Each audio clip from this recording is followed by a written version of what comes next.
Hello and welcome to another special retrospective episode of From the Rookery End. In this podcast we take an in-depth look back at some of the most pivotal moments in Hornets history, having previously covered the 1997 thrashing of our friends up the M1, the breathless playoff semi-final victory at St Andrews in 1999, and of course our tribute to that goal by friend of the podcast, Troy Deeney. Well, they say you should never forget your first time.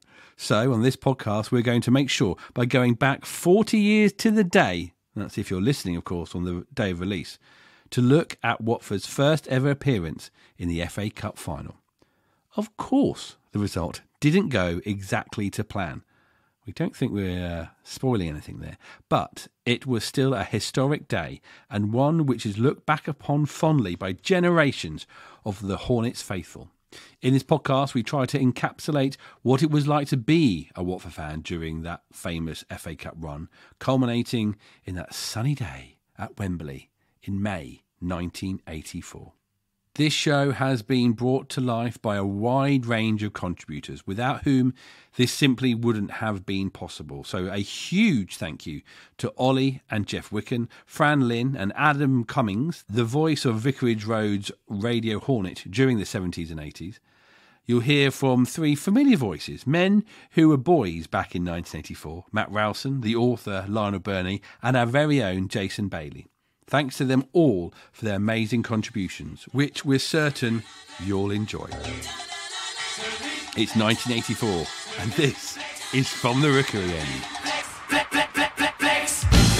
They say a week is a long time in football, but when we look back 40 years on the 1984 FA Cup, what did it mean to football fans and what did it mean to the people of Watford? Jeff Wicken. Cup final is probably the most significant single event in the entire history of the town. When you think about it, it's a town that has a history of brewing and printing, but you wouldn't be able to pick on any single events that are key to that. Arguably, perhaps the arrival of the railway was significant, but that wasn't one-off event.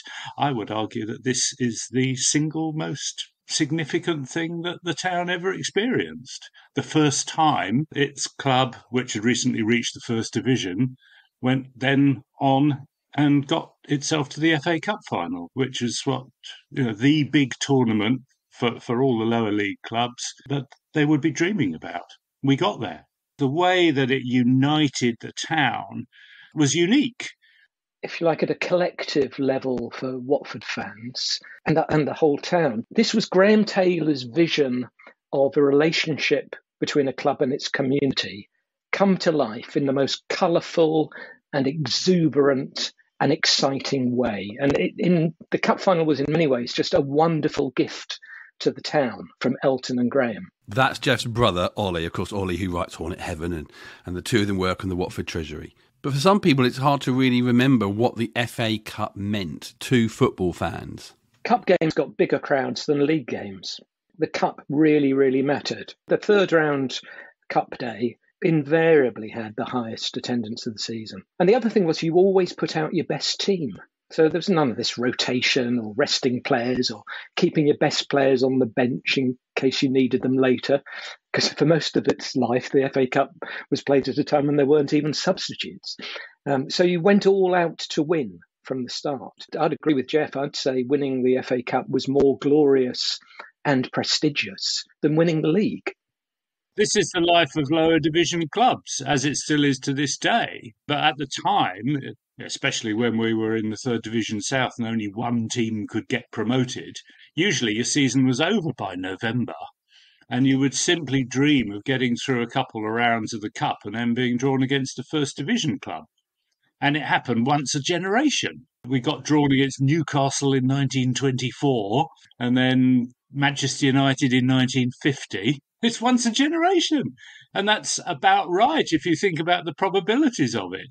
And those games then last in the memory for decades.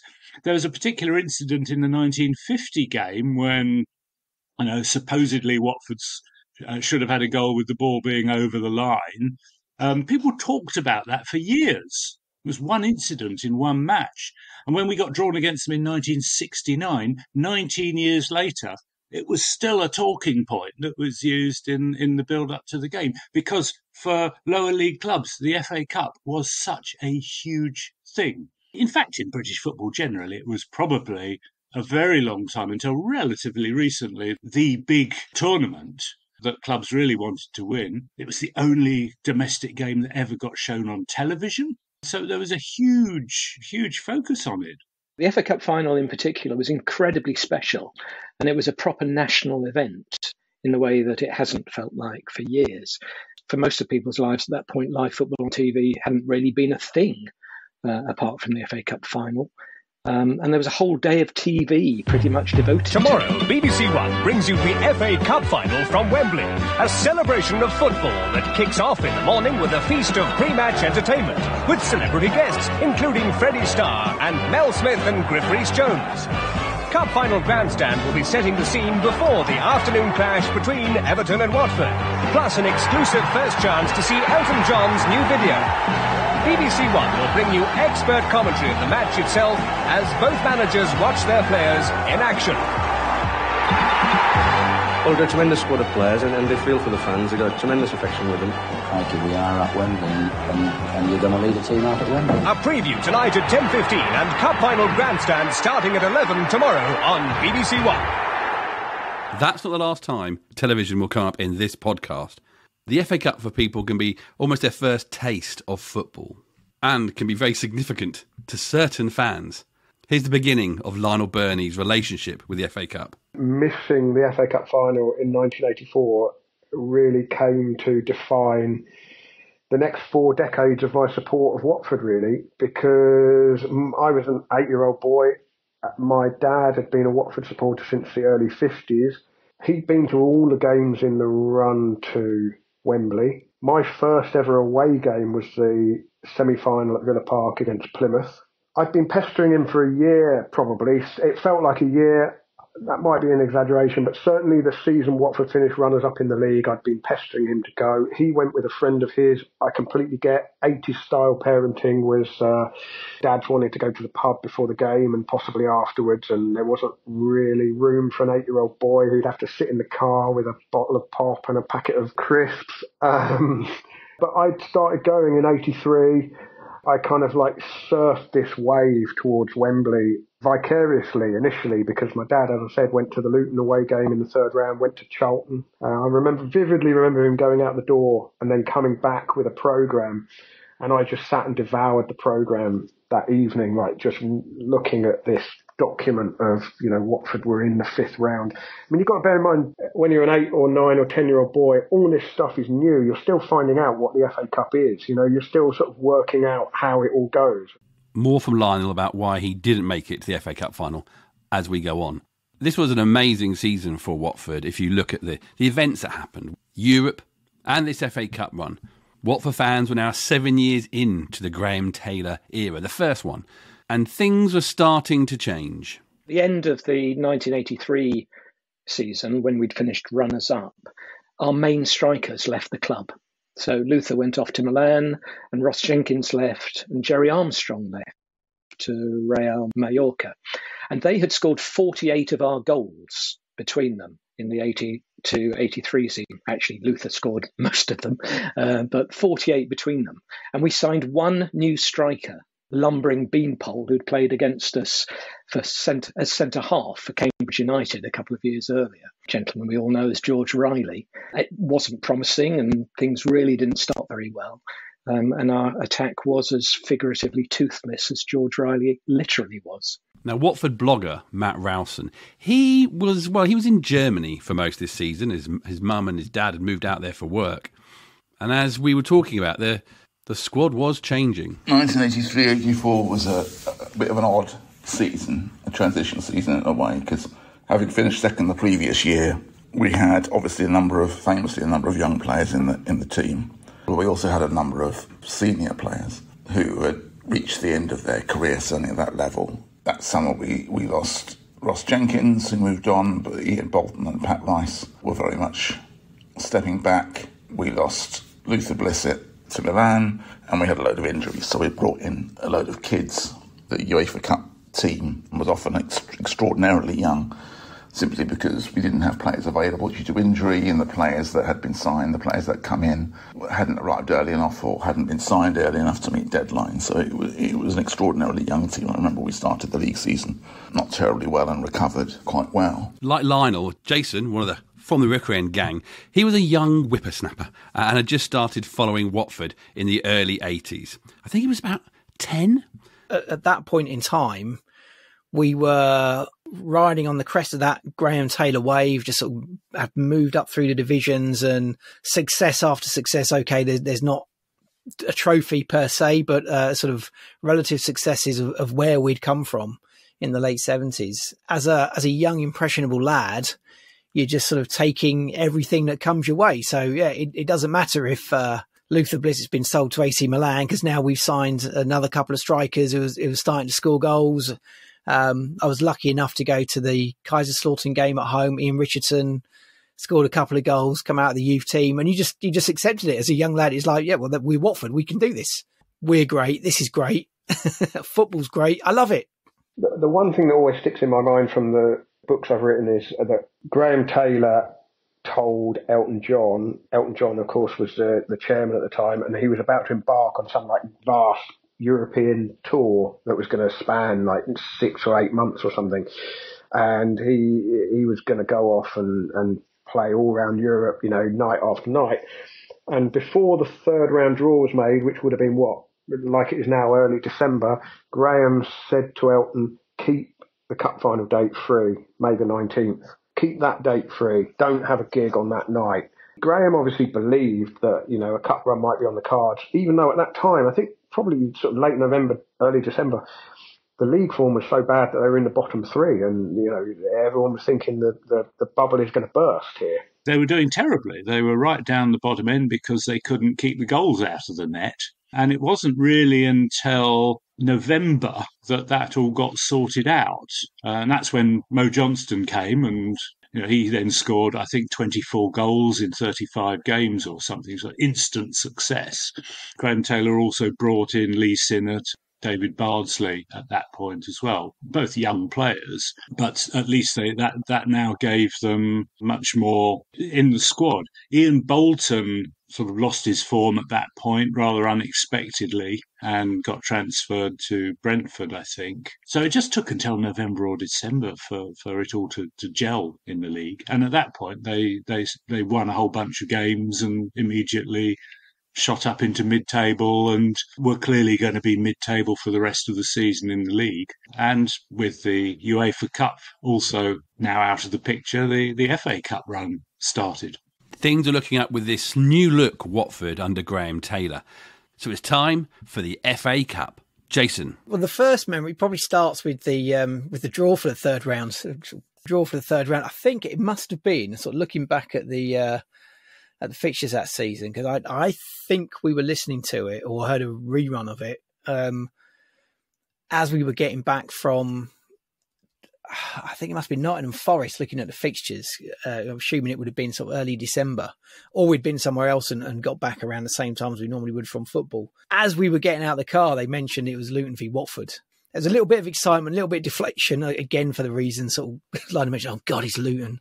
Even at 10 years old, you knew what that meant. But Ollie, were you optimistic about this third round against Luton? The last game of November, we lost at home to Luton. Then we drew them in the Cup. The next week at Wolves, on December the 3rd, he helped us to a 5-0 win with a hat-trick, I think it was. And that began the run that Jeff was talking about with 12 wins from 17 league matches. But that run was parallel to the Cup run. And as the draw was made, we weren't really looking forward to playing Luton away on the third round day on the 7th of January. A 120-year run of not winning at Luton. I mean, I'm only exaggerating slightly, I think. And then they were 2-0 down after half an hour or whatever it was. And the quote from that game that really sticks in my mind is Steve Sims, I think it was, playing in central defence. And David Bardsley was only a young lad. He joined from Blackpool maybe 6 weeks before, was playing at right back, and the second goal went in, and Bardsley was a slightly negative personality, I would suggest, from all of my research and from speaking to him. Sees the rain coming a mile off. And he said, oh, well, this is it now, Simsy. We're out of this. And Steve Sims said, look, pull yourself together. We're not out of this. Clawed our way back to 2-2. And then the replay at Vicarage Road was, my dad said, it was one of the most remarkable games he'd ever seen at Watford. It was just such an amazing game that everybody was just focused on what we'd just seen. It was extraordinary. Ollie Wicken there. Jason went to the replay. What did he remember as a 10-year-old? Again, it's the weird things you remember from it as a young kid. We were 2-0 up pretty quickly and still in control of the game, I think, at 3-1 and looking good. I certainly wasn't feeling worried at that point. And then all of a sudden they've got 2 quick goals and it's 3-3 and we're heading to extra time. Slightly deflated feeling, okay, you can see where this is going now. And then all of a sudden Mojo pops up with a header. I think it might have been a back post. He's popped up out of nowhere, nodded it in. And I remember my dad's mate started singing. I don't think anyone else joined in. We've got more goals than you, 4-3, 4-3. I don't know if he was trying to start a song or he just wanted to sing it on his own, but and I remember that from that game. We left the ground drained physically and emotionally, delirious at success, yet amazed at how often we get treated to these kinds of games at Watford.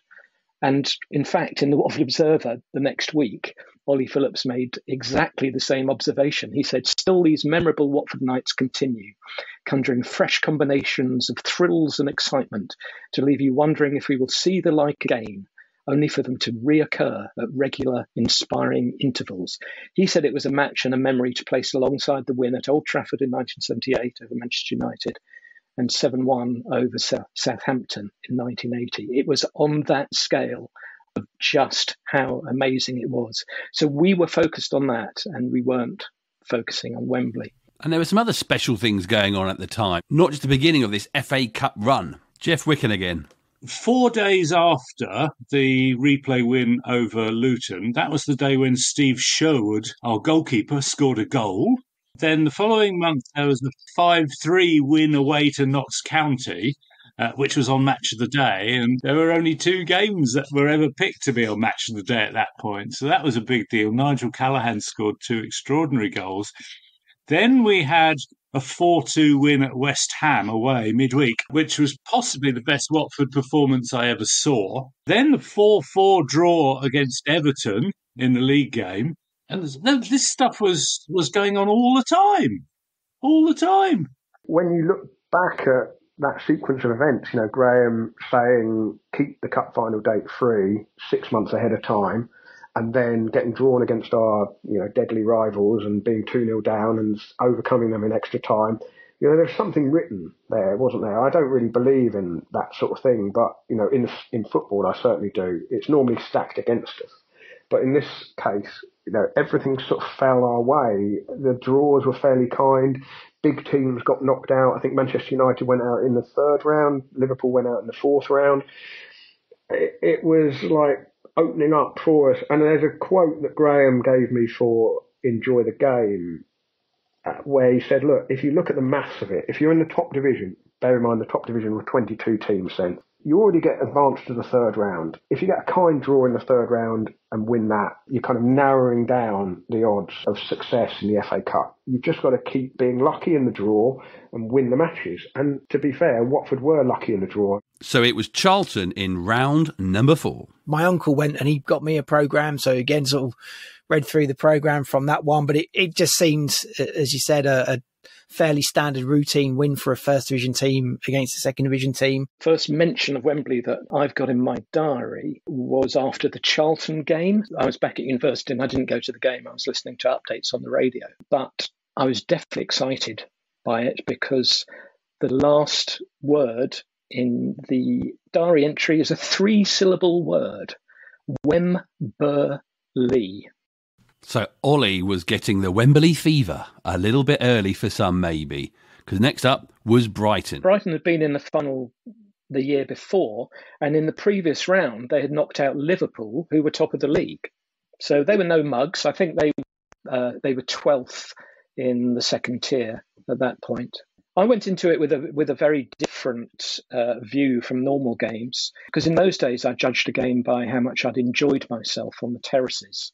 As you might say these days, I was looking for lols. But for the Brighton game, I was looking for something different. And I wrote in my diary, it wasn't very exciting. We just wanted and expected Watford to win.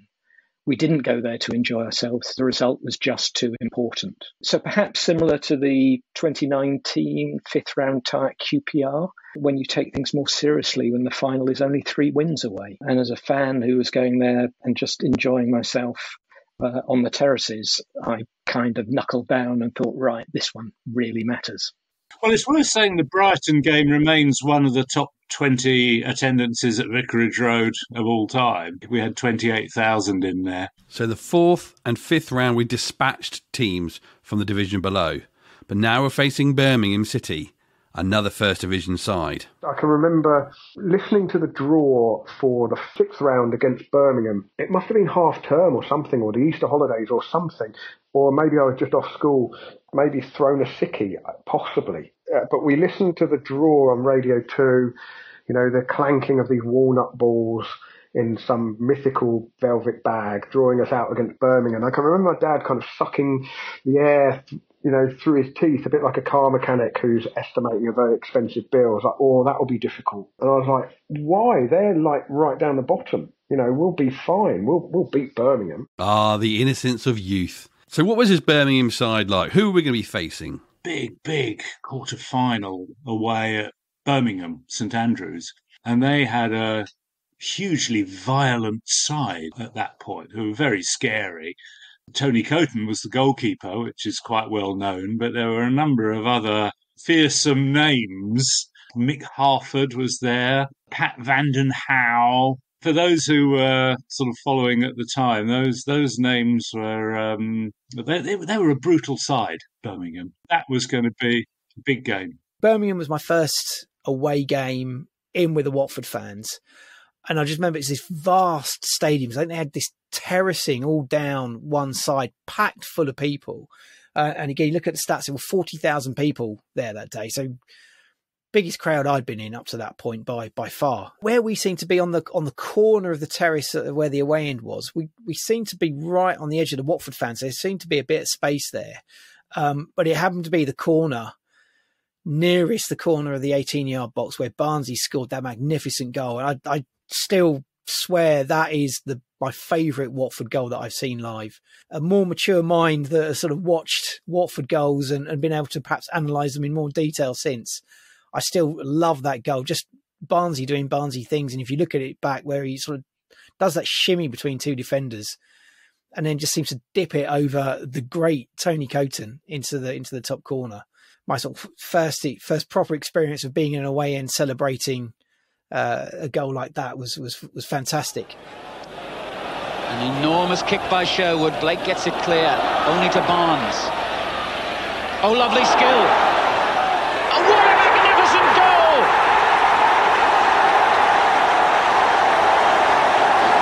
A moment of skill that would grace any match.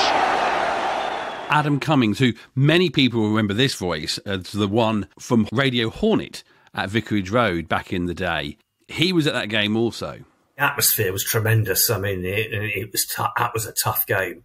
I mean, we were all over them. Barnsley scored that brilliant goal, and then Ron Saunders got Birmingham at half-time, and he sent them out to basically kick us, make it very, very difficult for us. They equalised, and we were struggling for 10, probably 20 minutes. And I always remember Steve Terry, in return, finally kicked one of theirs up in the air. It may have been Mick Harford, but he gave him a real clog, and you'd have to ask Steve about it. He got booked, but it made Birmingham realise, well, hang on, we're not going to go and lie down. And we got involved again, and we got those 2 fairly late goals. Blake climbing well, but here's Taylor. Oh, a superb goal, and that surely is the winner.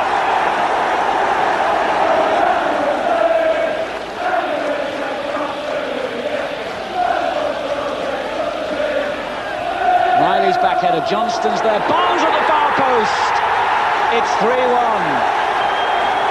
How simple, but how superb. We're into the semi-finals. All we needed now was a lovely, simple, easy draw. Ollie Wicken. In the draw were Everton, who were above us in the league, Southampton, who were above us in the league, but who still had a replay against Division 2 Sheffield Wednesday. So it was obvious which one we wanted to get in the semi-final. And I remember there were 2 football fans on my staircase at college who were listening to the draw too, who were a couple of floors below. They had their rooms down there. And when they heard that Watford had got the draw I wanted, I could hear them chanting my name. Wigan, because they knew how much it mattered to me. Monday lunchtime for the semi-final, and a few other sort of Watford supporting mates at primary school. One of my mates had bought a radio in so we could listen to the draw at lunchtime. And obviously we're absolutely gagging. I think at that point, Plymouth and Derby had gone to a replay. Absolutely that was the tie that we wanted, and I'm sure everyone else wanted. The Everton fans and Southampton fans would have wanted that as well.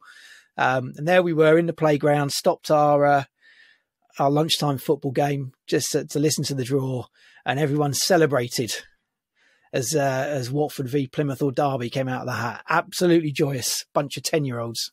There was now an expectation that Watford Football Club would get to Wembley. We'd been this far in the Cup in 1970 when we were in the second division, and played Chelsea from the top division. I don't recall much expectation at that time. This was definitely new. And in the run-up, it seemed to take a toll on our form as well. This expectation, this focus, burden of responsibility not to mess things up. So it was time for the FA Cup semi-final. Well, not quite. Jason picks up the story the week before. I mentioned about the going to Norwich away. It was the week before that semi-final, and we lost 6-1. It could only get better from there, really, couldn't it? So Jason's first away day as a Watford fan was the quarter-final at Birmingham. But Lionel's was the semi-final at Villa Park. We travelled in on a bus, and the bus was absolutely rammed. It was kind of bewildering being in a crowd of that size, really, for the first time. Because, Vicarage Road, yes, it wasn't exactly a cauldron. I mean, you could get 22,000 in there, but I hadn't experienced that yet. And so 40-odd thousand at Villa Park, a proper ground. We were in the stand, the lower tier of the stand, with the Holt end to our right, and we were quite close to the Holt end. And my first kind of most vivid memory initially is just like how vast the Holt end was. And it was split kind of 2/3 Watford, 1/3 Plymouth. So it was like yellow and red on one side and green and white on the other side. And so great colours for a start. And it was just like you couldn't really see people. It was just this sort of mosaic of stuff moving around. And I can remember thinking both, I wish I was in there and I'm glad I'm not in there. Thinking third division team, it should be fine. We can forget last week. And I remember we got up there pretty early. It was a sunny day because that's what the FA Cup semi-final usually was. It was usually the first sunny day of spring, and that's how I remember it as a young lad growing up in the 80s. And my dad had bought a Watford FA Cup flag from one of the sellers outside the grounds. So I'm waving that furiously as we walk up to the turnstile, get to the turnstile, and the copper on the gate goes, "Nope, you're not taking that in there, sonny." Rips the flag from the flagpole, gives me the flag back, and yeah, I'm not sure where the pole went. I think it went in a bucket that was inside the turnstile operator's little hut, never to be seen again. Obviously didn't ruin the day, but it was a slightly bitter start. But anyway, we sort of got in, and there's me, my dad, and my granddad, and we are in the Holt end. Well, it was fine. You see, we had a plan. We had a plan, which was we get in there early, and we stand immediately behind one of the gangways, one of the walkways. So there's a gap in between to the next bit of terracing, so I can then see it's absolutely fine until, with about a couple of minutes before kickoff, everyone else comes out from behind the stands and fills up the gangway, and there's 6-foot blokes standing 3-4 deep in these gangways, and I can't see a thing apart from the other half of the pitch. All a bit untidy at the moment, but here's Barnes. Riley's coming towards the near post. Oh, he got a fleck and it's there!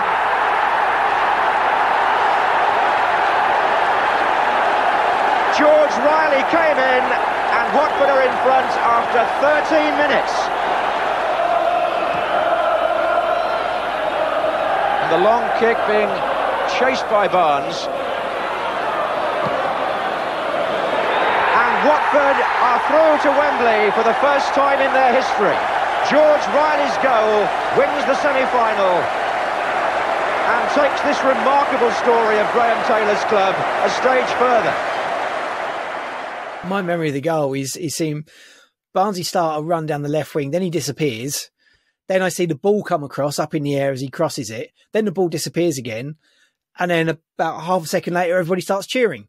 I've not got a clue who scored. Obviously realised that we've scored because everyone's sort of bouncing up and down, getting really excited. And I think I've had to ask either my dad or my granddad who scored because I didn't see it at all. And that pretty much sort of shaped my whole viewing of the game. I could see what was going up the other end, up the other end of the pitch. And of course, in the second half, as you were saying, Lionel, we were sort of increasingly under pressure and Plymouth were causing us a lot of problems. So probably didn't see much of the second half because most of it was up our end. This was the 80s and football was a very different place to go as a football fan, but particularly for Lionel being the very young football fan he was. The booing of John Barnes and the monkey chanting was, as an 8-year-old, I can remember vividly turning to my dad and saying, "Why are they doing? What are they doing?" And my dad just said, "They're just not enlightened." I was so bewildered. Why would anyone boo John Barnes, or why would anyone be unkind to John Barnes? He's magic. It's the first time I'd have sort of experienced something like that at a football game or in our kind of relatively sheltered suburban upbringing, I guess. I don't know. And that sticks with me. And when you watch the footage on YouTube, you can hear as John Barnes goes down the left wing to put the cross in for George Riley to head home. You can hear the monkey chants. I'm not singling out Plymouth fans here at all. But here's Barnes. And anyone older than me would have had a very different experience of that game, you know, pit of the stomach, churning over, nerves and all of that. I didn't have any of that. We were winning and it was great, and we were going to go to Wembley, and of course I was going to go to Wembley. How little I knew at that point. Yeah, more on Lionel's FA Cup day to come. Ollie Wicken. And the second half was just awful. By the end, I was a wreck, I've written. Drained, faint and weak. I nearly passed out when a Plymouth shot trickled past the post. When the final whistle went, others were jumping for joy, but I felt like an empty shell. In fact, it didn't get any better. On the way home, I note that everyone was subdued and quiet, and on the train back. And when we got back to Watford, we were planning a night of celebration, as you might expect. But I ended up vomiting in a back alley from all the stress and went home to bed at 8 o'clock. The FA Cup final was on its way. Everything was going great. A bad start to the season, apart from some great games in Europe. The charge was on in the league. The run towards Wembley was a sprint now, with the line to take was there. It was just exciting. But if you ignored the league games, because our form was terrible, and of course, when we went back to Luton in the league, our good friend, the referee Roger Milford, or Shirley Temple, as GT used to call him because of the curls in his hair and his short shorts, Roger Milford sent off Wilf Rostron famously, which meant that he would miss the cup final.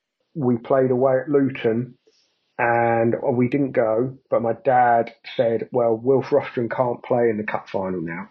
And I was like, "What do you mean? Why? Why?" "Well, he got sent off and now he's banned from the cup final. He's going to be suspended." And I was like, this whole concept, you know, again, I'd been going for less than a year. So these things were all kind of new to me. I just remember the unfairness of it. I just remember thinking, this is just not right. Like, why would you stop someone playing in the cup final? What's interesting is that Graham Taylor had very much the same response to that. And I've not seen the incident. I've never seen the incident. There's no, as far as I know, no video footage of the incident. I've spoken to Ollie about it. I've spoken to Wilf Rostron about it. I've spoken to Roger Milford, the referee, about it. It happened at Luton. There was a sort of challenge in an innocuous area of the pitch and a bit of a tangle of legs, and somebody kicked out and somebody else kicked out. Paul Elliott, the Luton centre-half, and Wilf Rostron, Watford's captain, and the ref, Roger Milford. Would he have shown a red card? Because I'm not sure whether they had red cards at that point, but in any case, he was sent off.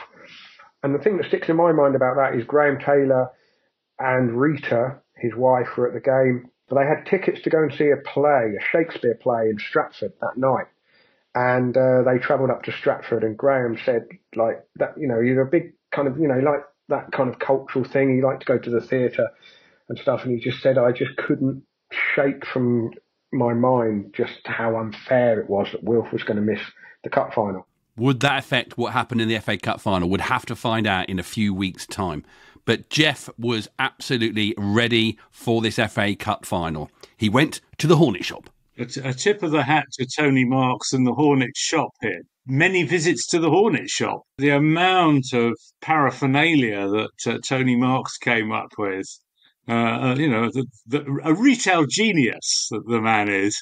T-shirts, jumpers. I had a very fetching yellow crepe bowler hat, which, you didn't want to wear in the rain because it would disintegrate and your cheeks and chin would be just running with yellow colouring as the crepe disappeared. That's now in Watford Museum for anyone who might care to go and visit it. Special hat, special scarf, special everything, and even special things for us all to read and consume like we'd never done before as Watford fans. And there was so much to read as well as buy. There was national newspapers, there were brochures, there were special supplements, as I mentioned, the Radio Times. And looking through those supplements, what an amazing job by the Watford Observer sales teams, because these newspapers are absolutely full of small ads from local businesses saying, "Good luck, Watford." Just to pick out a couple that I saw, the staff of Mr. Chowdhury and staff of the new Gulshaw Tandoori in St Albans were wishing Watford good luck. And so was Mr. Hyde's of Natural Stone Fireplaces on Watford 23867. The supplement that the Watford Observer published, there were competitions for decorating your house and for decorating your shop and your office. And there was a special category for someone who decorated his field. But the Watford Observer was very taken by this. I've got the supplement to hand, and the special award went to Peter Simpson of Mountwood Farm Cheneys for decorating his field. And there's flags and bunting and a sign saying Watford at Wembley. I think they were so taken by that they organised a special category. Fran Lynn was away at university, as Ollie was at that time. But up in Nottingham, she had quite an exciting moment, which is how you should feel when your team gets the FA Cup final. In the build-up to the final, I was thrilled to find a programme in a local newsagent in Nottingham. The fact that Watford were in the cup final and that there was a programme featuring my team in a newsagent's near my house in Nottingham just thrilled me completely. I travelled down to the game and my sister had made a Wilf is Innocent banner for us to take to Wembley, us being totally heartbroken that Wilf wouldn't be taking part in the game. So preparations for the final, what we were going to be wearing, what we were going to be showing, were well underway. But Ollie was trying to live out the final even before it happened. Just so excited. Kick around, trying to predict the cup final by messing around with your mates in fields. At Bushy Cricket Club, I was playing football, and apparently Watford beat Everton 4-3 after extra time in the cup final, in a pre-reenactment, or a pre-enactment, as you might call it. But getting a ticket, what was that like in 1984, where basically there was no internet, no mobile phones, you had to go and buy one? Don't actually remember the system of how tickets are allocated. There was certainly no database and supporter categories online and fan IDs. I remember I wasn't a season ticket holder that season because I was away at college. But I think it revolved around ticket stubs, because Terry Challis did a cartoon just before the final that was sort of majoring on the idea of just how valuable tickets were, and people were going through rubbish tips trying to find their stubs from previous games. We think that Jeff did the honours for us by going and queuing for the cup final tickets. I remember the panic, or I've written about the panic of us ending too short of the tickets that we needed for our group of friends. And I went into overdrive trying to locate a couple of tickets. And I'd completely forgotten this, but I managed to get two off a chap called Mike Potts, who played in goal for Watford in the Youth Cup final in 1982. And I interviewed him a couple of years ago for the Watford Treasury, reflecting back on that time. And I'd completely forgotten that he'd supplied me with Wembley tickets. I think Rose must have taken time off school because she went to Vicarage Road and queued up. Needless to say, I was in tenterhooks that morning, wondering if she'd got tickets. Those were the days before mobile phones, so there was no way for me to find out what was going on unless I phoned home. So at a time at which I thought she might actually be back, I went down to the public phone in the stairwell at the flats that I lived in and phoned home. Mum said she wasn't back yet, and then suddenly, oh no, I think that's her at the door. So I waited and then got the news, and the scream that I let out when I found out I had cup final tickets had the neighbours coming out to make sure I was okay. So it's slightly hard for Fran to get a ticket being up in Nottingham. What about Matt Rouse and his family, who were living in Germany at the time? We were obviously not front of any queue for tickets because we weren't even in the country. My dad was still, as you can imagine, having been a long-term Watford supporter himself, with an over-keen son, was very keen to get us tickets. I can't remember how he got them in the end. We ended up with tickets in different parts of the ground, so I remember us not all sitting together. But my grandfather, my dad's dad, had queued up at the ground for tickets for us.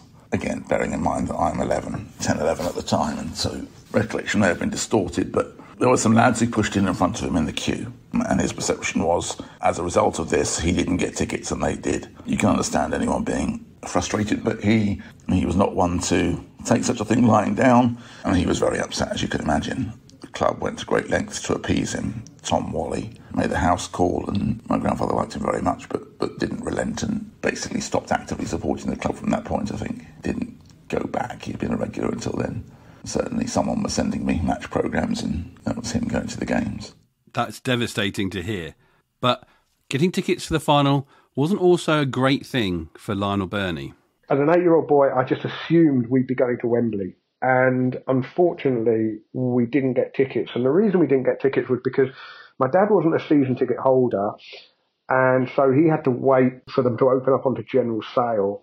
And he took the decision that he didn't want to take me onto the sort of piss-stained terraces of Wembley. And so once the seats had gone, he didn't join the queue for the standing tickets. Now, I didn't know this at the time. So we had this sort of period of purgatory where every day he'd come home from work and I'd say, did you manage to get a ticket? And he'd say, no, we'll try again tomorrow. And I can remember being at primary school. Like, it wasn't like the school was full of Watford supporters, but there were a few. In assembly, the teacher said, oh, who's going to the final at Wembley? And I put my hand up because I thought, I'm going to the final at Wembley. And we didn't get tickets. And I just think that the disappointment of me not getting a ticket and then my dad realising just how much disappointment that had created kind of defined our entire support of Watford through the next, as I say, 35 years. The night I knew that we didn't have tickets was when he came home from work with a slightly larger television. He bought a bigger television for the cup final, which had CFAX on it. We didn't have CFAX before that. I remember the excitement of getting that telly. It must have been on like the Tuesday or Wednesday in the lead up to the cup final. We got a bigger telly because Dad couldn't get tickets for me to go to the cup final. And I just want to clarify, my dad could have got himself a seat ticket. Like, he had the opportunity to get himself a seat ticket. He chose not to go on his own. I can't say I would do the same thing. I think I would go to the cup final and leave my child at home. And then making sure that everybody had them, even on the cup final eve. I went round making sure that a couple of friends had tickets because they hadn't been able to get them. It was an extraordinary evening, I think, cup final eve. I was driving round to see all kinds of people just to spend time with them, sharing the excitement, just visiting them and perhaps going for a quick pint and really not saying anything because we just wanted to be with each other when we were so excited, and then passing on tickets to other people. It was like a really busy night of going round and seeing as many friends as possible. Being part of the FA Cup final was new to everybody at Watford, pretty much, especially Graham. Everyone had to be specially briefed on certain things that had to happen at certain times on this mega event. And whilst being briefed, Wilf was reminded that he wouldn't be going to Wembley. Ted Croker from the FA came to do a sort of pre-cup final briefing at Watford and met the players, and they all sat round in the changing room, and Ted Croker address them about, what's expected on cup final day. You're representing English football in front of an audience of millions and blah, blah, blah, this, that and the other. The protocol for, the pre-match and, going up the steps at Wembley to get the trophy or medal or whatever. And he turned to Wilf and said, well, of course, you won't need to know any of this. His brother had been a professional footballer and had also missed a cup final, I think with a broken leg. I think for Charlton in 1946 or something. You won't need to know all this, but don't worry, my brother missed a cup final and he went back the following year and won one. So it'll be fine, and kind of chuckled. But just that, again, that sense of kind of establishment unfairness that Graham felt about English football. Watford were the upstarts, really. Yeah, small clubs did get to cup finals and they did upset the apple cart to a degree. They were the kind of novelty act. And I think that moment sort of solidified in Graham's mind that, look, we're sort of not supposed to be here, really. It was getting closer and closer, and Adam Cummings from Radio Hornet had an interesting encounter with Graham Taylor, a man who is after any small little advantage to help Watford at Wembley. In the week up to it, the story I always remember is that we had a reserve game, would have been Tuesday or the Wednesday at the cup final, and the club had promised us being Radio Hornet, had promised us tickets for the final, but they hadn't come through yet. And so we were still quite, 3 or 4 of us in the Radio Hornet box there, quite nervous. Well, are we going to get these tickets? So after the reserve game on the Tuesday or the Wednesday night, we went down to the boardroom, which at the time was underneath the old main stand, and we were quite lucky. We were allowed in for maybe a quick drink and a chat and who was there and so on. Because the directors were wonderful. They were lovely people. It was a family. It really was. But and Graham Taylor was there. We got our tickets and we entered the boardroom. I think he might have asked us for a drink, and he was behind the bar. And he was just talking a little bit about what he wanted the fans to do. And what he said, I want you to all shout or sing Watford, Watford, bring there. And he then put his hands on the bar and leapt up and down singing Everton, Everton. And he wanted to make sure that everybody sang Watford. It would last longer than the Everton chant. So there was Graham Taylor 3 days before the cup final chanting Everton, Everton. But he would do anything for an advantage like that. And, and he thought it through. Can you imagine anybody else thinking he wanted the fans to sing Watford, to get everybody to sing that length of chant, as it were, so it would overtake any Everton chants?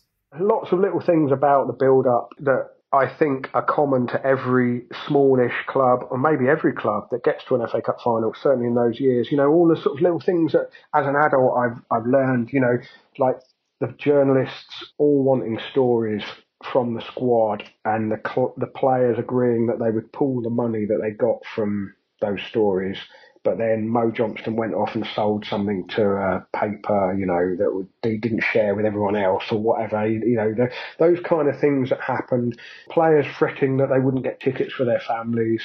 It seems incredible now, but Watford's rental agreement on their training ground ran out before cup final week, so they didn't really have anywhere to train. So they went and trained on a sports ground in Stanmore. And it was all alien and different, and it didn't, nothing felt right. And just to sort of build up, they had Jimmy Greaves come down for ITV to spend a day training with them. And Graham said all the distractions that he wished he'd been able to control a bit more tightly if he'd been a bit more experienced. And I think the point he made was that, he'd never played in a cup final. None of his staff had been involved in the cup final. None of the players had played in the cup final apart from Pat Rice, who obviously didn't play in the team, but might have done if the replacement plan for Will Froston had gone a different way. They were really green, and I think it's easy now to think, well, it's just a game, isn't it? But in 1984, it was the game of the season, and it was a massive deal for the club. They probably played the occasion rather than a match, but they didn't realise that until afterwards. It was cup final day. Jeff, how did you start your day? Well, I had my lucky FA Cup breakfast, because I'd had baked beans on toast on the morning of the semi-final, so that was a definite requirement for kicking off the day. when the cup final came around. I don't remember too much about the next bit. The next thing I can recall is being on the Met Line train down, heading for Wembley Park, being a bit worried because I was getting on at Northwood, and being a bit worried that all the trains might be full, with people who'd got on further up the line at Watford Met, and there might not be room. How many trains were there going to be? But it was all fine, really. There were some Everton fans on the train as well. There was a bit of banter. There was no sort of sense of menace, which, there might have been had certain other clubs been involved. It was all good fun. Neither club had a reputation for serious amounts of trouble. And then you walk up Wembley Way, as it was called at the time, to these sort of the Twin Towers, which was the iconic vision that you get as you walk that way. And this thing that you've seen on television or in football magazines or newspapers, all on countless occasions, suddenly you're there and you're in the middle of it and it's your turn. That takes you back. That's quite a moment. Obviously, thousands of Watford fans enjoyed themselves that day before 3:30 at least. So I can only offer up an individual account of what one 21-year-old happened to do to enjoy himself. Other accounts are available, but I suppose I'd hope they would illustrate the same feeling that Watford fans had that day, which was, well, my diary says, so that I don't keep saying the word excitement, please understand this particular emotion was, for me today, quite unparalleled by anything ever before. So the previous night, as seeing all my friends, we'd made a banner. Lots of people made banners and took banners that they carried to the game and waved on the terraces. Ours said, "Have my baby Johnny Barnes." I decorated a white beanie hat with a 3-syllable word in capitals in black marker pen with Wem at the top, Burr in the middle, and Lee at the bottom. Then in the morning, 11 o'clock, I went for 5 pints in the Horns with a group of friends. Slightly disappointing because I thought I'd been for 6, but the diary says it was only 5. And the whole pub was singing, and we sang and danced through the park to the Met station with what I described in the diary as a unique glee. We walked on air, our heads in the clouds. And then we got on the train and it was noisy and we kept finding it necessary to hug one another. Wonderful, wonderful scenes. And on Wembley Way, we met the Everton supporters and we walked arm in arm with them, singing and jumping up and down, which was unheard of. And when the team came out to inspect the pitch, I was apparently delirious with joy and pride. And then the match began. The hours between 11 o'clock and 3 o'clock were the happiest hours of my life. And that's quite a statement. And I would say it was absolutely 100% true. Of course we were delirious before the game, Ollie. But what about Elton John? Of course he was grabbed by the BBC and the television to share his views about what this meant for him and how he saw this grand final for Watford. Meanwhile, the Watford chairman has been making a tour of the ground, making a lot of friends as well, shaking hands with both supporters, Everton and Watford. And Bob Wilson is now talking to Elton John. Elton, a quite fantastic occasion. You've been right round the world, but this must match with everything. I've never had pimples up my spine like this. Never, ever. I've never been emotional at any game before. We came in on the coach today, and the Everton and Watford supporters were drinking with each other. They were friendly with each other. My wife and I ran the gauntlet of the Everton supporters, and I can only say that they were absolutely magnificent. This is even more of a burden than perhaps meeting your in-laws on Monday, I gather. Oh, well, no, that's all right. They'll be fine. But, I mean, it's more nerve-wracking meeting the in-laws, probably. I'm all right now. I was terrible in the semi-final. Today, it's just a pleasure, you know? It's just a wonderful pleasure to be here. The pre-match thing with the fans drinking with each other, that's so important. That's the future of football. We can't stand all this hooliganism thing at Watford. Really. Because when I was coming down the car, Elton, I noticed all the Watford fans and the Everton fans all having a drink together. Absolutely. And I've never seen this in a long time. All day as well. That's the essence of sport in general. That's right. Too much emphasis on winning and losing. OK, we'll be sad if we lose today, but we'll be the first to congratulate Everton. And let's get back to sport and not make it a political arena and not make it such a big event. It's not. It's a matter of a game. And it's great if you win. Maybe sad if you lose, but the supporters here have done all the talking for me today. They've been magnificent. So Matt Rowson had some tickets, we know that much. But how is he going to get back from Germany? I was on an exchange trip. Why I would have been on an exchange trip from Germany to England, I can't quite remember. I went to a European school in Germany, and it happened to coincide with the cup final. I had special permission to leave the group and miss the trip to the Natural History Museum from memory in order to go to the cup final. Certainly before the game, I remember yellow and blue remote control planes sort of duelling above the pitch. Yeah, the blue plane won on that occasion as well, sadly. Yeah, you can hear the aeroplanes in the background of this amazing television clip from the day with Michael Barrymore and Freddie Starr. Now remember, Barrymore was on the Watford side and Starr was an Everton fan. But now from the players to two well-known show business supporters who at the moment are being dive-bombed on the Wembley pitch. Attention, allô England. What do you think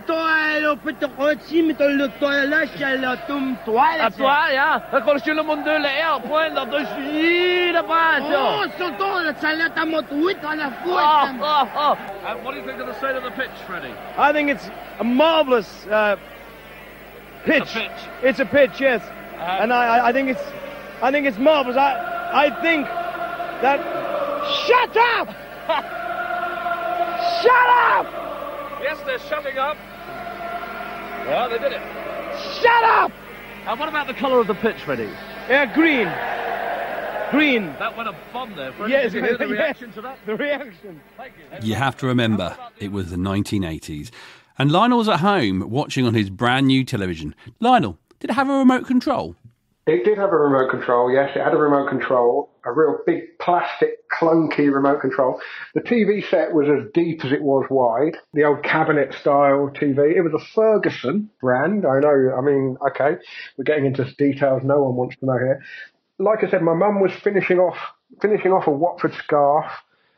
She had a knitting machine, which kind of went, you could kind of program in a design. And she designed a Watford badge. I've still got the scarf. It's an amazing Watford badge for a 1980s knitting machine. I mean, a little work of art, really. She hadn't stitched on the tassels, so it was kind of tassel-free at that point. But I sat in my Watford scarf. I watched all of the build-up. I remember the excruciating Michael Barrymore bit in the Watford team hotel. It was probably only about the third live football match I'd ever watched.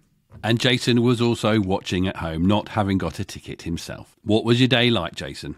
My dad went, I think my granddad went, my uncle went, but I didn't get a ticket, so I had to stay at home with the rest of the family. I vaguely remember, and I know there's a photo that my mum's got somewhere, I think me with one of my sisters sitting on the neighbour's doorstep having a photo taken. I had the kit from that time, so I had my Watford kit on, and I think my sister was sort of dressed up in yellow and red as well. So there's a photo kicking around somewhere that I probably don't want anyone to see. And then we went, and Saturdays for us was we'd always go to my grandparents. So obviously my granddad's not around; he's gone to the game. So my mother and my sisters and my baby brother, as he would have been at the time, we'd have all gone up to see my nan and watch the game there. And I remember sitting in the chair my granddad usually sat in, if he would have been there on the Saturday. So I've nicked his chair, sitting watching the game, seeing those early chances, thinking, yeah, we're looking good here, we're going to win this. And then we sort of lose the momentum, and then Everton scored just before half time. And at that point, I think I wouldn't say lost interest, but it was almost like, oh, we're losing. I don't feel like I want to watch this. This isn't the Watford I know growing up and success after success. This doesn't sit right. And I remember there was a book on the site. I think it was even like the history of Watford, not the town as in not the football club. It was like a Watford town history book. And I started reading, and I'm just like flicking through the pages, and the second half started, and I'm still looking at the book. And the Andy Gray thing happens, and I've got half an hour in the game. Mo Johnson has the disallowed goal. And it's just just a sort of, I had a sinking feeling from the moment we went 1-0 down. And I was just sort of flicking through this book for the rest of the game, feeling a bit disheartened. I remember my mum saying to me, "You're not watching the game?" I said, "Well, yeah, but we're losing." Watching a football game on TV, 90 minutes felt an awful lot longer than it did actually in the ground. And that actually being in the ground was what I enjoyed about football at that time. You know, it was about being a part of something, and just that whole, everything around you. You know, the things I remember most about Villa Park are the crowd and just the sort of the sense of being overwhelmed by, the number of people and the noise and all of that. And you didn't really get any of that through the TV. Like Wembley in 1984 must have been, it was great in 99, so it must have been great in 84. But I didn't get any sense of that on the actual day. Watford, possibly the youngest FA Cup final team in history. Everton, marginally more experienced, but the two young managers personifying what this cup final really means. Howard Kendall, who in fact will be 38 next Tuesday, but played here at 17 back in 1964, and Graham Taylor, nearer the camera, who became a manager when he was only 28 with Lincoln City.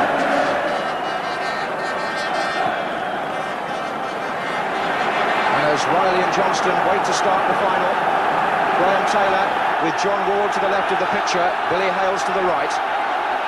So all is prepared, and Watford in the yellow shirts and red shorts start the 1984 FA Cup final, playing from left to right, just 6 years after coming out of the 4th division. Johnston is closing, Barnes is up at the far post, and Southall forced to make a save in the opening minute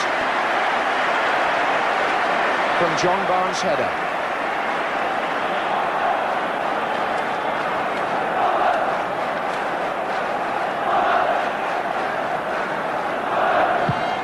More remarkable still was our defensive lineup in the cup final, because Wilford notoriously been sent off by Roger Milford in the run-up to the game at Luton, one of a couple of crimes that Milford perpetrated against Watford at around that time. Steve Sims was injured. Pat Rice, from memory, hadn't played for a long time. So you had a defence that was very short on experience, perhaps less experience than years, because we had Steve Terry as the old man of the back four at 21. David Bardsley and Neil Price were 19. Bardsley had played a bit of football, but Neil Price had only played a handful of games. And Lee Sinnott was 18 and centre-back partnering Steve Terry. My daughter's about to turn 18, and so I'm sure I must have made a mistake somewhere, but the records do confirm that Lee Sinnott was only 18 at the cup final. So that's a ridiculous back four to field in any game, a senior game, let alone in an FA Cup final. But we did it, and bearing in mind they had to deal with Andy Gray and Graham Sharp, who are, to put it diplomatically, wily, experienced forwards. I think that the fact that the game wasn't a walkover is testament to how good those young players were and how well they performed on the day and how well the team performed around them throughout that season. It was bound to be a letdown, I write. It was, after all, only to be 22 blokes kicking a ball about. The joyful concept of reaching Wembley was about to be shattered by the reality of a football match.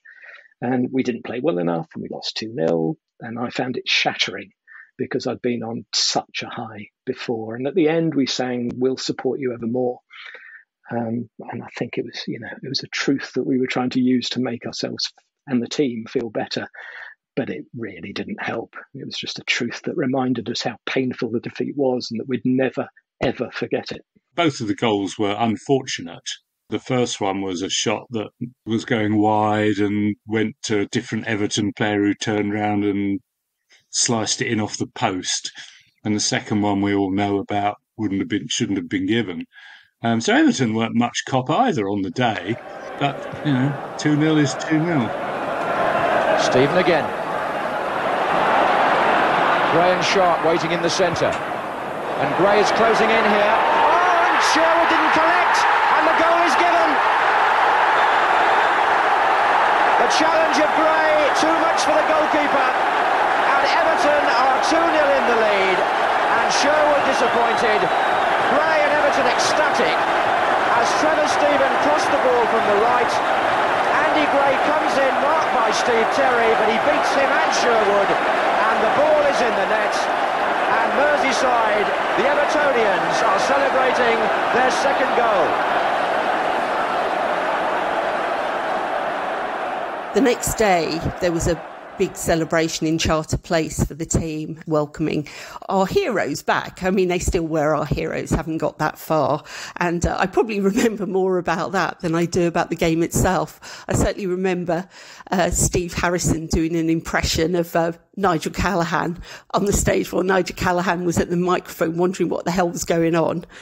But it was certainly a day for us to celebrate everything that had gone on up to then. All the GT era that had led up to Watford actually appearing at Wembley. I travelled back to Nottingham after that, and the following week I was thankful I had no exams because I just wandered around in a complete daze. And I still think that if we'd actually won the cup final, I'd have got a first.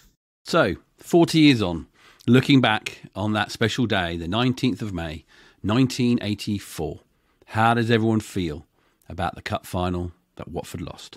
I do kind of wish that I was a bit older to have appreciated it, because I think back to 2019 and I thought that was incredible. I thought that was, just a magical cup run. It didn't end the way we wanted, but just that journey through, the anticipation of the draw, everything about it was great. And yeah, 84, I mean, it happened a couple of years too soon for me, really. We beat Wolves in the semi-final at Wembley, and when the final whistle went, I mean, that incredible, extraordinary match where, we were down and out and we were contemplating leaving Wembley. The turnaround and the last minute and the victory, and I just turned to my dad and I said, we're going this time. We are going this time. 35 years of waiting to see Watford in an FA Cup final. Now, let's gloss over how that turned out against Manchester City. This is all really kind of meaningful to me because my dad died in 2022, and no matter the result against Manchester City, the performance, everything about it was literally dreadful. But the fact we were just there really meant something to me because we'd missed 84 and we'd sat together and watched it on TV at home, and my mum had finished knitting a scarf the morning of the match, knitting me a scarf to watch a game on television at home. My birthday present that year for my 9th birthday was one of the official FA Cup final shirts with the embroidery underneath the badge, FA Cup final, Wembley 1984. There were milestones on the way between 1984 and 2019 that really mattered. Cup defeats, maybe next year. Winning at the old Wembley against Bolton, a hugely significant moment. And so when I think about sort of football support and just what a club means to you as you get older and realise that these things are rare, these kind of moments they are burned incredibly brightly into my mind. And so whenever I think of 84, I think of me sitting at home, kind of crushed with disappointment that I wasn't there. Obviously, I wanted them to win, but as an 8-year-old child, I thought, well, next year we'll go and we'll win. And so it's kind of fine that I've missed this. And of course, how many years was it? 35 before we went back, and we still haven't won one. As the years pass and you realise that these things really do kind of matter in the sense that football matters at all, of course, I'm very glad that I was even just a part of Wembley 84, even though I wasn't in the stadium on the day. Different teams would get to the final every year. The year before we were in it, Brighton were in it. The year before that, QPR were in it. West Ham had been in it. Ipswich had been in it. Southampton had been in it. This doesn't happen now. Now it's Chelsea against Manchester City, or it's Man City against Man United. And it's not terribly interesting. And they regard it as less significant than the Premier League, but they still win it anyway. My memories of the game are limited. My memories of the event are limited because I was living abroad and it was a long time ago. But obviously it was a landmark moment in Watford's history, and for a long time, of course, the only cup final that we'd reached, the only FA Cup final that we'd reached. So it remains a special memory. Lionel spoke with Graham on many occasions, firstly for Enjoy the Game, but also helping Graham to write his autobiography. What did Graham say about that FA Cup run and the FA Cup final of 1984? Well, he famously never watched it back. They started releasing DVDs of the cup final. Whoever produced the DVDs sent him one, and he was like, why would I want that? Why would I want to watch that? I don't want to watch that. And there was a sense of sort of exorcising the kind of Wembley demon, when he went back with England and making it a place where he was there, and his team won. Everyone talks about the party at Elton's afterwards and the size of the bottles of champagne and this sort of stuff. There probably was, although Graham would never have said this or admitted it, there probably was a sense that just getting to a cup final was a huge achievement for the club. He, as a competitive beast, wanted to win it and expected nothing other than to win it. But probably was that little sense of just being part of this occasion is kind of enough. And in a lot of ways, maybe it was. Thank you to everyone who contributed to the podcast. The adults, early 20s, Fran Lynn, Adam Cummings, Jeff Wicken, and of course Ollie Wicken, and also the kids at the time, Matt Rowson, Lionel Burney and Jason. But a really fantastic part of this was chatting to everybody and hearing about their little nuggets, their little memories that they have. They're not the clearest of memories, but it was brilliant, really, that Ollie dug out his diaries from that time and he got to look back a little bit at himself at age 21. It's been 40 years, and I really hope you've enjoyed looking back and hearing some of the stories from just a few Watford fans. We hope you go and chat to someone who went to the FA Cup final and find out what it was like for them. But let's leave it with Ollie and his diaries and how he looks back now, 40 years later, at Watford at Wembley in 1984. And there's no doubt that my first Watford Cup final was a peak moment, and one that I'll treasure forever. I was rereading the FA Cup final programme, and I see that it described our appearance in the final as the supreme moment in Watford's history. And it was certainly at that point the supreme moment in my own life. And why was it peak or supreme? And I think it's because being a fan of a football club is about forming a lifelong connection with a team, with an idea, with other people. And the spotlight of a first FA Cup final made that connection as intense as it had ever been and as positive as it had ever been. So the day was a sort of celebration of being a Hornet.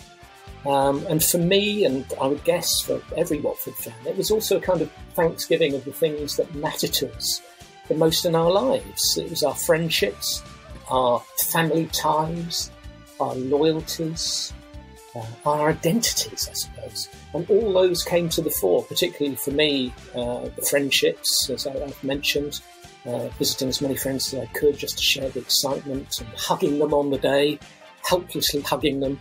The final brought us closer together than we'd ever been, I think. And also personally, for myself at the age of 21, it was just a hugely formative time. And I feel so lucky to have been following Watford and being given the chance to go to a cup final and believe that we were going to win. It was a wonderful, wonderful thing. Because being a fan of a football club is an identity. It's a public statement about yourself. And before Graham Taylor came, when I told people I was a Watford fan, I would sort of preemptively apologise, the kind of, for my sins. Because I expected people to criticise or demean or mock me because we weren't a big club and never won anything. But on Cup Final Day, 1984, there was no need for apology. No one was going to criticise or demean or mock me. People would be respectful, perhaps jealous.